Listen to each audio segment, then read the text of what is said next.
We start tonight with an update on the more than 50 wounded in Orlando. The number still in the hospital is down now to 30.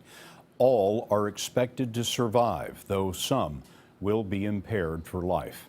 Today we learn more about the terrorist who shot them and the 49 who died in the Pulse nightclub. Our Homeland Security correspondent Jeff Pegues has the latest on the investigation. Moments before the attack, the killer left this chilling message on Facebook. "You kill innocent women and children by doing U.S. airstrikes. Now taste the Islamic State vengeance." It was the precursor for what was to come inside the Pulse nightclub. Investigators are trying to determine who else may have been involved in the planning of the massacre. The killer's wife is becoming a primary focus. Law enforcement sources say there is surveillance video of Noor Salman purchasing ammunition with her husband. They also say she drove with him when he cased the nightclub. She has told agents she tried to talk her husband out of committing an attack. If she had prior knowledge, she could face charges. In 1995, Michael Fortier admitted he knew of plans for the bombing in Oklahoma City. After cooperating, he served 10.5 years in prison.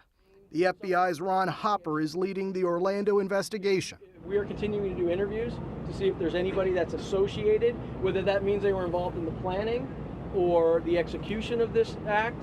They will be brought to justice if and when we identify someone. Authorities are digging into Omar Mateen's background. He worked as a security guard following the BP oil spill. When producers of a 2012 documentary spoke with him, he was skeptical of the cleanup effort.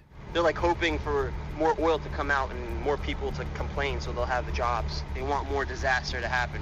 According to his employer, G4S, Mateen had his Florida security officer license renewed 4 times, each time requiring a criminal background and FBI check. He also had at least 28 hours for firearms training. Records from September of 2007 indicate he was a good shot. Last Saturday, Mateen returned home after working in a gated community.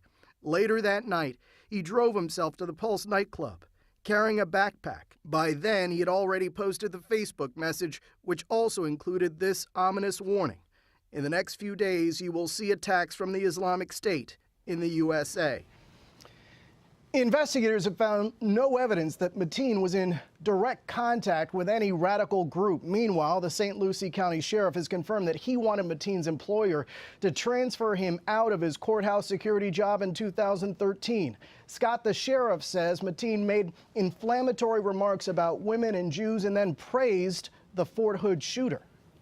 Jeff Pegues in the Washington newsroom. Jeff, thank you.